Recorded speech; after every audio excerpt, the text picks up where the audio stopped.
Las nuevas medidas para garantizar la protección de los ex-FARC. Después de una reunión en la Casa de Nariño fueron adoptadas 6 nuevas estrategias. Tras el asesinato del excombatiente de las FARC, John Freddy Vargas, este fin de semana en Huila, el gobierno nacional anunció este lunes 6 nuevas medidas para garantizar la protección de los ex-FARC. Nos preocupa profundamente que se alteren los procesos de retorno a la vida civil de quienes le apostaron a la legalidad. No podemos tolerar que el narcotráfico y los grupos ilegales comprometan la vida de los colombianos, aseguró el consejero presidencial para la estabilización Emilio Archila.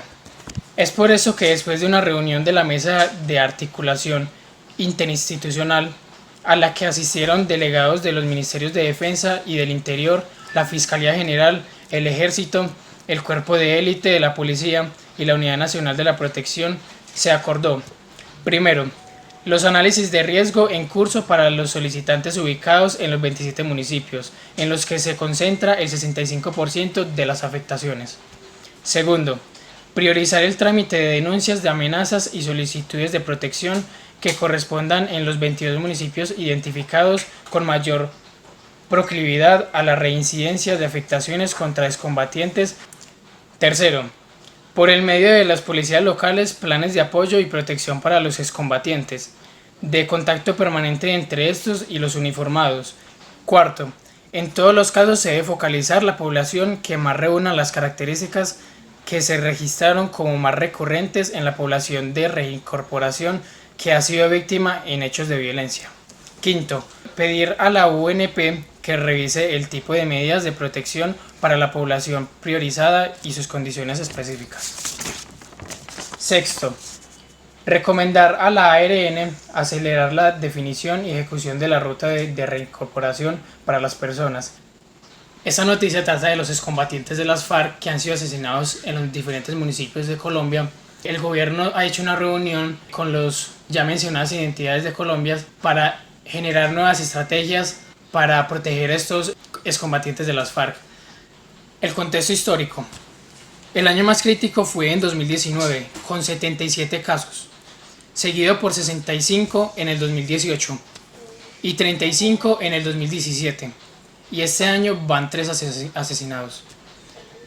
El gobierno en julio de 2019 brinda servicios de protección a 330 excombatientes que están vinculados en el proceso de reincorporación. De ellos, 222 cuentan con esquemas de protección con 466 vehículos blindados y convencionales y cuentan con más de 900 hombres y mujeres de protección.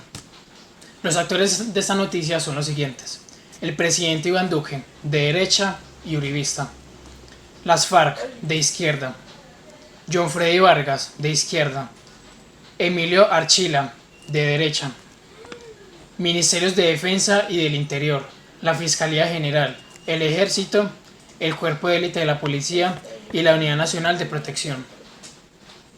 El escenario: Colombia, los municipios de Colombia y Huila en concreto. Mi opinión es que muchas veces cuando denuncian no les creen y hasta los mismos policías los devuelven. Y esto se puede hacer como si fuera un pensamiento de que hasta los propios policías podrían ayudar a los mismos ladrones. A mí me pasó con mi abuelo de que a él le robaron millones de pesos en el parque de un pueblo y él fue a denunciar y el policía le dijo que no tiene evidencia. Él decía: hay una cámara ahí arriba, y estaba apagada, pero como hasta los propios ciudadanos conocen la ley y sus derechos, él como mínimo tuvo que decirle que le pasara un reporte o algo.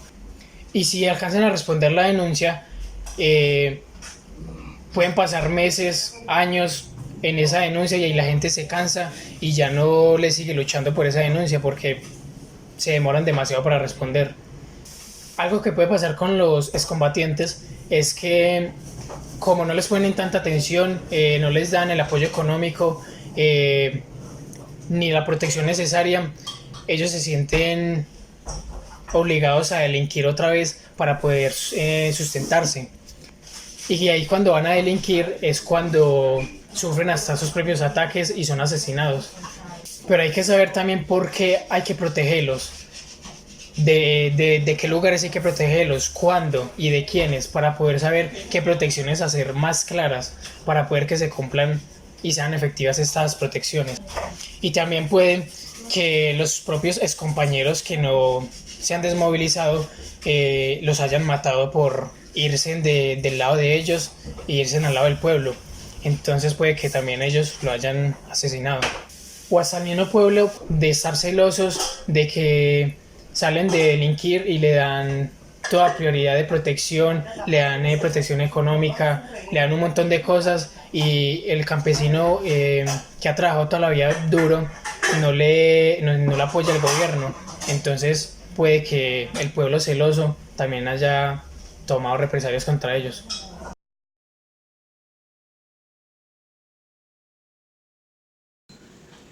Hola, mi noticia es: cae en poderosa red que robó millones a Ecopetrol.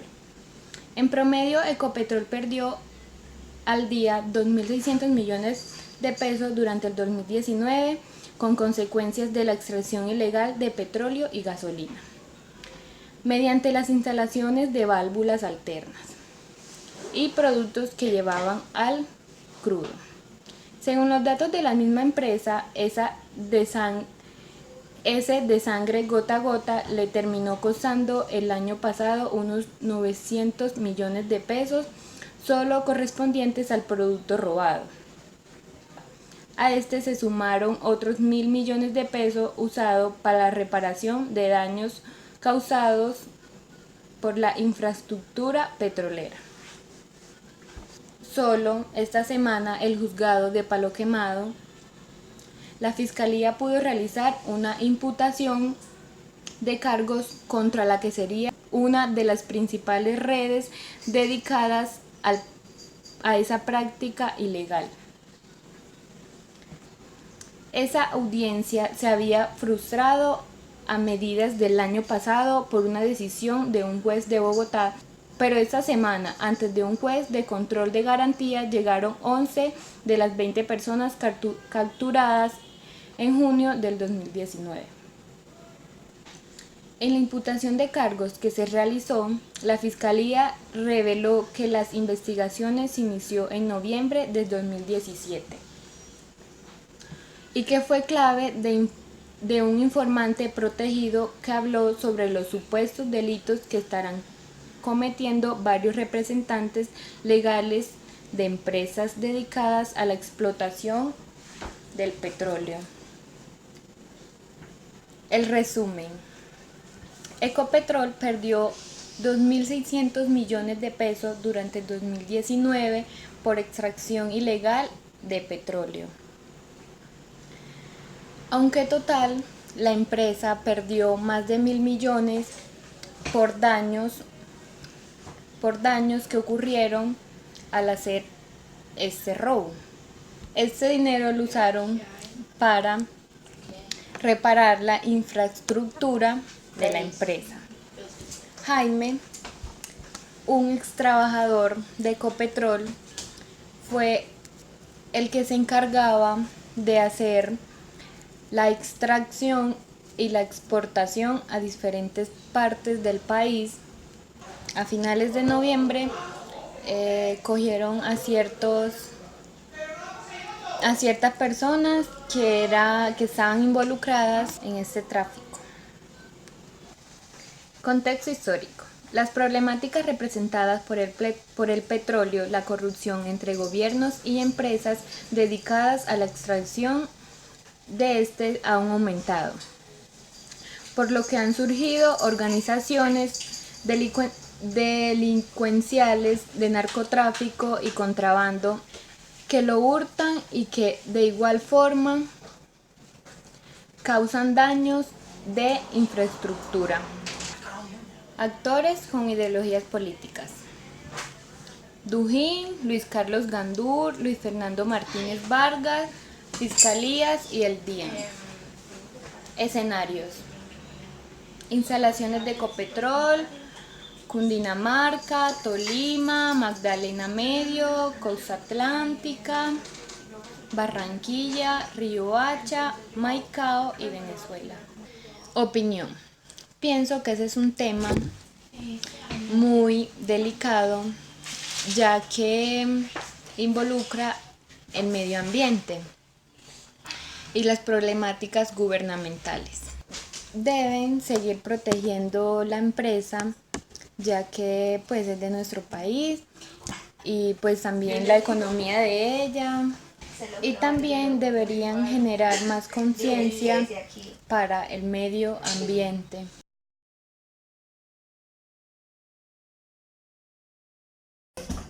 Colombia sigue con alta percepción de corrupción. El país completa 12 años sin avances en percepción de corrupción, según Transparencia Internacional. A pesar de los cambios normativos que se han hecho en los últimos meses y las movilizaciones que han surgido frente al tema, el país sigue estancado en la percepción sobre corrupción. Así lo demuestran los resultados del informe de percepción de corrupción de Transparencia Internacional. Colombia se ubica en el puesto 96 entre los 180 países evaluados, mejorando 3 puestos en comparación con el año anterior, pero sin lograr una variación significativa en la calificación. Colombia se mantiene entre 36 y 37 puntos sobre 100 desde el 2012. Para esta medición, los países que más se acerquen al cero indican una corrupción muy elevada y 100 es ausencia de corrupción. Colombia hace parte del grupo de países más rezagados. El país obtuvo esta calificación a partir de datos proporcionados por 8 fuentes que miden los niveles percibidos de corrupción en el sector público, según la opinión de analistas, académicos e inversionistas internacionales y nacionales, en aspectos como la existencia de sobornos en trámites de negocios, la desviación de recursos públicos en el Ejecutivo, la sanción efectiva a casos de corrupción, la corrupción política, el abuso del poder en el sector judicial, policía y militares, entre otros aspectos. Entre los países de América Latina, Colombia se ubica por debajo de Uruguay, Chile, Argentina y Ecuador.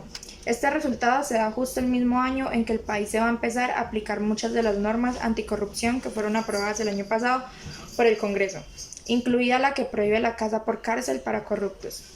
La percepción de corrupción es fuertemente afectada cuando no se sancionan de manera efectiva situaciones de abuso de poder y desviación de recursos públicos, indicó la entidad. En el último año, la opinión pública ha conocido información sobre irregularidades en el ejército, que se suman a casos de corrupción de años recientes en la justicia y sectores que cuentan con altos niveles de inversión pública como salud, educación e infraestructura. No es suficiente solo el anuncio de investigaciones ante estas graves irregularidades, afirmó Transparencia por Colombia. Está visto que uno de los sectores que más genera percepción de corrupción tiene que ver con la clase política. Por ello se propone como uno de los caminos a seguir impulsar una profunda reforma política.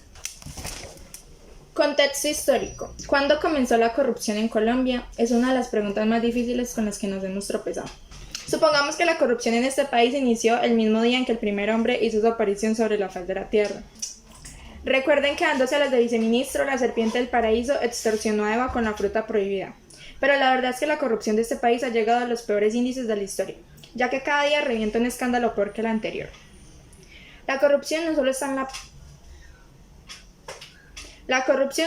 la paga o en el cobro, sino más profundamente en la desaparición del sentido moral, que permite distinguir entre lo bueno y lo malo, entre el bien y el mal.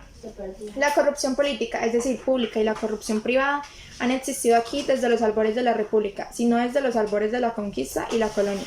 Tal vez la trajeron los conquistadores de la corrupta España. No podría asegurar que también fueran corruptas las sociedades indias que encontraron aquí, pero el hecho de que muchos de sus jefes se brindaran a colaborar con los recién llegados para combatir a sus vecinos nos hace pensar que sí, tan corrupto es el que recibe como el que da. Escenarios: Colombia. Actores: Iván Duque, el presidente, que es de centro democrático, uribismo y conservador, y Andrés Hernández. La noticia se trata acerca de los pocos avances que ha tenido Colombia en cuanto a la corrupción, ya que a pesar de todas las medidas e intentos que se ha tenido para ello, aún no ha mejorado. Habla del lugar que ocupa Colombia entre los 180 países que padecen de corrupción. Algunos ejemplos de estos es sobornos y la desviación de recursos públicos, y también el abuso de poder en las ramas judiciales y políticas. En la noticia también se dan algunas recomendaciones en cuanto a la corrupción. La más importante de ellas es la protección a las personas que denuncian casos de soborno a nivel nacional. Mi opinión crítica. Sin duda la corrupción es un problema nuevo, pero ahora son más complejos los casos que evidenciamos de ello. Son más complejos ya que ahora son realizadas por mayor cantidad de actores que las realizan de manera más ágil y con mayor destreza y son mucho más difíciles de rastrear y de descubrir. Y por esto generan mucho más impacto en la democracia, en los derechos humanos y en la economía. Yo siento esas situaciones de gran corrupción como un alto abuso del poder que para mí beneficia a pocos a costa de muchos.